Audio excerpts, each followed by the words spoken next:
একবার সীতাপুর নামের একটি গ্রামে একটি ডাইনি এলো। তার নাম লাল্লু ডাইনি। লাল্লু ডাইনি খুবই আস্তে আস্তে হাঁটতো। একদিকে সে অনেকদিন পর একটি গ্রাম পেয়েছে আর অন্যদিকে বৃষ্টি, সেজন্য সে ভাবছিল একদিকেই আমি অনেকদিন পর গ্রাম পেয়েছি, আর একদিকে বৃষ্টি, এবার আমি শিকার করব কিভাবে? তখনই পথ দিয়ে রাজু হেঁটে আসছিল। রাজু দেখলো আর ভাবলো, এটা কে দাঁড়িয়ে আছে ওই বৃষ্টির মধ্যে? এই বাবা, এই তো ডাইনি, পালাই পালাই। তখন ডাইনি ভাবলো, এই তো একটা শিকার পেয়েছি, কিন্তু লোকটা তো চলে গেল, লোকটাকে ধরতেই হবে। লাল্লু ডাইনি তখন দৌড়াতে শুরু করলো এবং বলল, কোথায় পালাবি তুই? এক না একদিন আমি তোকে ধরবো। রাজুর বউ তার জন্য বাড়িতে অপেক্ষা করছিল। রাজু বাড়িতে এসে দেখলো তার বউয়ের চোখগুলো একদম সাদা। তারপর রাজু নিজের বউকে বলল, এদিকে আসো, আজকে আমি তোমাকে একটা ঘটনা শোনাবো।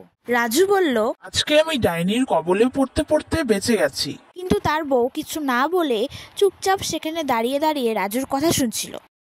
তারপর রাজুর বউ লাল্লু ডাইনিতে পরিণত হয়ে গেল এবং রাজুকে মেরে ফেলল। আপনারা